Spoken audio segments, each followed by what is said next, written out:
আমি যেদিন জেলা পরিষদের প্রশাসক হওয়ার আগে আমার একটা চিন্তা ছিল যে আসলে কিশোরগঞ্জের ঐতিহ্যগুলো যদি পিছিয়ে যায় তাহলে আমাদেরকেও মানুষ একদিন স্মরণ করবে না। ঢাকা শহরে গেলে জিজ্ঞেস করে যে আপনি কি শোলাকিয়ার কিশোরগঞ্জের সোহেল, তখন মনটা গর্বে ভরে যায়। কিন্তু আসলে তো ভাববে নেতারা শুধু কথাই বলে, কাজটা করে না। আমিও লজ্জা পাবো।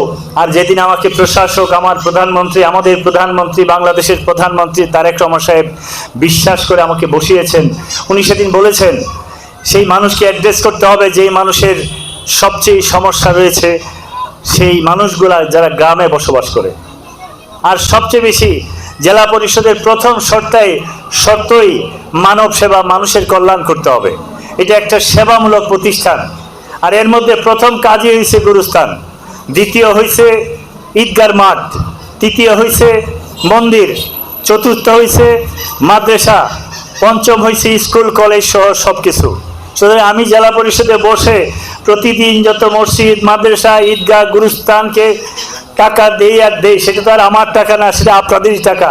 জাস্ট আমি শুধু চেকে সই করি, ইঞ্জিনিয়ার সাহেব রেডি করে দেন, আমার সিইও মহোদয় আছেন খুব কষ্ট করেন সেগুলোর জন্যে।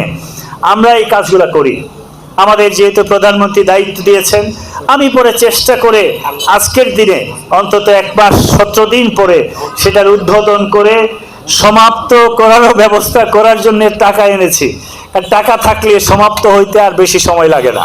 আমাদের কিশোরগঞ্জের উন্নয়নটাকে আমরা সবাই মিলে কাজ করতে, এবং মাননীয় এমপি যে ডিউ লেটারটা দিয়েছেন, দেওয়ার পরে আমি এলজিডি অ্যাকশনের সাথে কথা হয়েছে, ইঞ্জিনিয়ার সাহেবের সাথে কথা হয়েছে। আমাদের ইঞ্জিনিয়ার সাহেবও, উনি এলজিডিরই ইঞ্জিনিয়ার, ডেপুটেশনে আমাদের জেলা পরিষদে আছেন। আমি ওনাকে বলেছি আপনি ওনাদের সাথে সমন্বয় করে খুব তাড়াতাড়ি আমরা শোলাকিয়ার মাঠে একটা সমন্বয় সভা করে এই মাঠের কি উন্নয়ন করা যায়, কি কাজ করা যায়, এই মাঠের উন্নয়নের জন্যে, যেই মাঠের নজরদারিতে আছেন আমাদের প্রিয় নেতা, বাংলাদেশের গণমানুষের ভোটে নির্বাচিত প্রধানমন্ত্রী তারেক রহমানের নজরে রয়েছেন। উনি গেলে জিজ্ঞেস করেন মাঠের কি খবর। তা উনার যেহেতু নজর আছেন, টাকার ইনশাল্লাহ আমাদের অভাব হবে না। অভাব হবে ভাই? শুধু পরিকল্পনার অভাব থাকবে। আমরা সেই ইঞ্জিনিয়ারকে নিয়ে আমরা যে পরিকল্পনা করেছি, কেউ যদি চ্যারিটিতে আমাদের 100 বছরের পরিকল্পনা করে দেয়, 100 বছর পরে এই মাঠটার কি অবস্থা হতে পারে, তাহলে আমরা ফ্রি সেটা পাবো। যদি ফ্রি নাও হয়, জেলা পরিষদ থেকে আমি আমার ইঞ্জিনিয়ার সাহেবকে বলেছি আমরা পেপারে বিজ্ঞপ্তি দিব, যত টাকা লাগে একটা মাস্টার প্ল্যান আমরা শোলাকিয়া মাঠের জন্য করব, যাতে আমাদের ভবিষ্যৎ প্রজন্ম এসে, আমরা আজকে গেটটা করে গেলাম, পরবর্তীতে যেই কাজগুলা থাকবে তারা ধাপে ধাপে করবে। এইভাবেই যেন এই শোলাকিয়ার মাঠ প্রজন্ম থেকে প্রজন্ম আমাদের মাঝে বেঁচে থাকে। ঠিক আসলে কথা উঠেছে বলে আমি সেটাও অ্যাড্রেস করতে চাই, যেহেতু নেতৃবৃন্দ আমরা সবাই আছি। আমি আসলে জেলা প্রশাসক হওয়ার পরে ওইখানে বসে থেকে আমি আমার সংবিধান পড়েছি, আমি দেখেছি আমি কি কাজ করতে পারি, আমি দেখেছি আমি সব জায়গাতেই কাজ করতে পারি।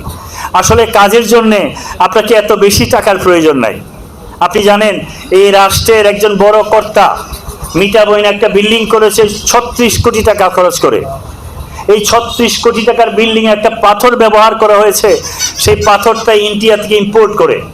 আমি সমালোচনা করতাম না, এই জন্যে করতাম না, এই বিল্ডিংটা যদি কোনো কাজে লাগতো। আজকে চিঠি দিচ্ছে আমার ইঞ্জিনিয়ার সাহেব, প্রতিদিন বলে যে স্যার এই বিল্ডিং আমরা নেব না। আমি বললাম কি জন্যে? যে এটা হাতির চেয়ে বেশি দামি, এটা কি পুষতে আমাদের প্রতি মাসে খরচ হবে 10 লক্ষ টাকা, অথচ ইনকাম কি হবে সেটা আমি আর বললাম না।